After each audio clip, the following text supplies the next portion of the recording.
안녕하세요. 복음기도신문의 오늘의 열방입니다. 미국에서 의료보험 적용 대상자를 생물학적 성별만 인정하기로 했다는 반가운 소식입니다.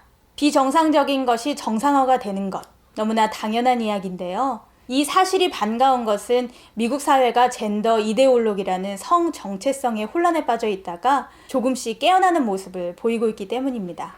미국 보건복지부는 6월 12일 아카라는 적정의료법의 수혜 대상을 출생하면서부터 결정된 남성이나 여성을 대상으로 제한한다고 발표했습니다. 버락 오바마 전 대통령이 제정한 오바마 케어라는 의료제도는 어떤 남성이 자신의 성 정체성을 여성으로 느끼고 있다면 그가 성전환 수술을 받을 때 정부가 의료보험을 지원하도록 했습니다.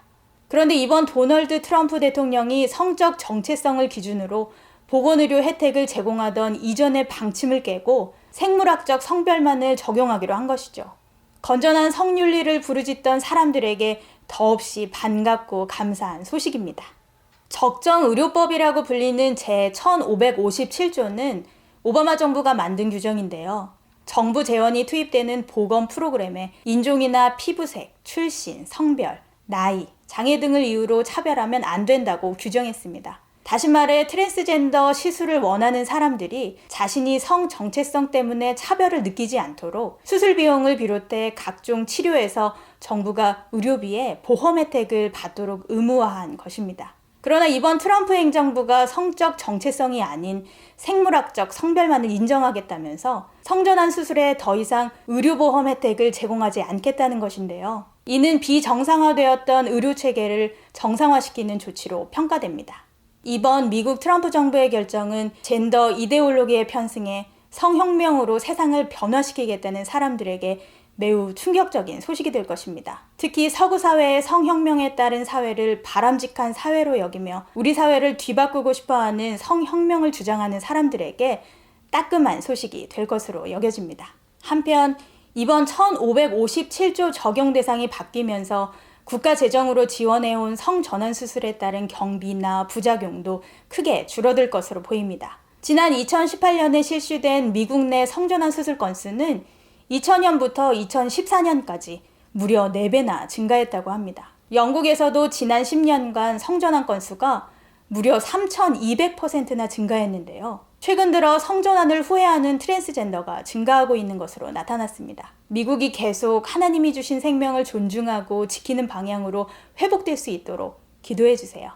다음 소식입니다. 코로나19 여파로 전 세계에 최소 8억 명이 굶주림에 직면해 있는 것으로 나타났습니다. 지난 6월 6일 안토니우 구테우스 유엔 사무총장은 성명을 통해 코로나19 사태로 글로벌 공급망이 훼손됐다면서 식량이 풍족한 국가에서조차 식량 공급망이 위험에 놓여 있다고 밝혔습니다.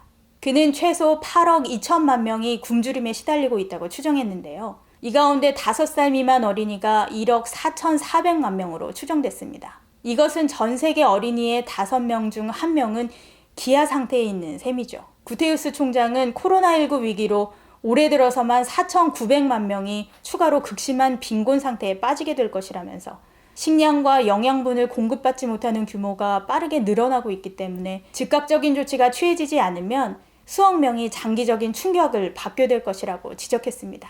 이뿐이 아닙니다. 코로나19 여파로 하루에 2,000원도 못 버는 극빈층 규모가 전 세계적으로 10억 명을 넘어설 수 있다는 전망도 나왔습니다. 세계개발경제연구소에 따르면 코로나19 여파로 중위소득 개발도상국에서 최악의 경우 하루 소득이 1.9달러, 약 2,300원 이하인 극빈층이 현재 7억 명에서 11억 명으로 증가할 수 있다는 분석이 나왔습니다. 특히 방글라데시, 인도, 인도네시아, 파키스탄, 필리핀과 같은 아시아 국가들이 코로나19의 대유행으로 이동에 큰 제한이 생김에 따라 불거진 경제적 충격이 취약하다고 분석했습니다. 이에 국제통화기금과 세계은행은 2021년까지 개발도상국의 부채 상환을 유예해주고 그 사이 아낀 돈으로 사회안전망을 강화하라고 조언했습니다.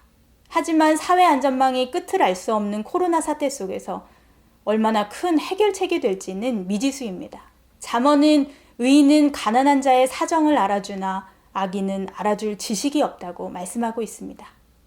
현재 한국의 전체 선교사의 79.1%가 코로나 사태 속에서도 선교지를 떠나지 않고 음식물을 나눠주거나 복음을 전하고 있습니다. 또한 인도의 경우는 한국 성도들의 후원으로 인도 지역 곳곳에 음식 키트를 만들어 현지 사역자들과 연합해 나눠주고 있습니다. 하나님의 생명을 가진 교회만이 위기에 처한 열방의 영혼들의 사정을 알고 영원한 소망을 전해줄 수 있습니다. 이때 복음이 전파되고 영원한 소망을 발견하는 기회가 되도록 기도해 주세요.